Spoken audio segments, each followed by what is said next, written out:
భద్రాద్రి కొత్తగూడెం జిల్లా అశ్వారావుపేట నియోజకవర్గం దమ్మపేట మండలంలో రెవెన్యూ శాఖ మంత్రి పొంగులేని శ్రీనివాసరెడ్డి పర్యటన. ఈ పర్యటనలో భాగంగా రాబోయే ఎంపీ ఎలక్షన్లో మన పార్టీని అత్యధిక మెజార్టీతో గెలిపించాలని చెప్పిన మంత్రి శ్రీనివాసరెడ్డి ఇందులో భాగంగా ఎమ్మెల్యే జారె ఆదినారాయణ మన నియోజకవర్గానికి అనేక విధాలుగా నిధులు మంజూరయ్యాయని, మనమందరం పార్టీకి ఎంతో రుణపడి ఉన్నామని, మంత్రి అండదండలతో ఇలాంటి నిధులు మరిన్ని నియోజకవర్గాలకు తీసుకురావాలని, కావున తప్పక ప్రజలు మంచి చేసే ప్రజాప్రతినిధులను మనం ఎన్నుకోవాలని ఎమ్మెల్యే జారె తెలియజేశారు.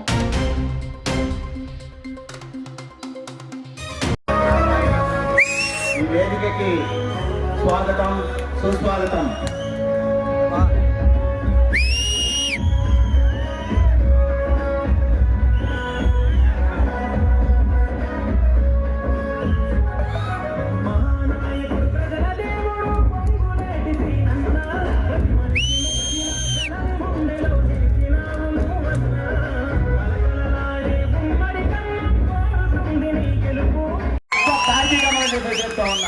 చిన్న అటెండర్ స్థాయి నుండి ఆ అసెంబ్లీలో హాల్లో పనిచేస్తున్న ప్రతి అధికారి కూడా ఆ పేరుని నమస్కారం చేస్తూ ఉంటే, మీరందించినటువంటి స్ఫూర్తి, ఈ 5 ఏళ్ల లోపల మీరు నాకు ఇచ్చినటువంటి అవకాశాన్ని వమ్ము చేయకుండా పార్టీ అధిష్టానాన్ని నమ్మబలికి ఒప్పించే విధంగా నియోజకవర్గం అభివృద్ధి ప్రధాన ధ్యేయంగా నాంది పలుకుతూ పనిచేస్తారని చెప్పేసి మీకు ప్రమాణపూర్వకంగా తెలియజేస్తా ఉన్నా.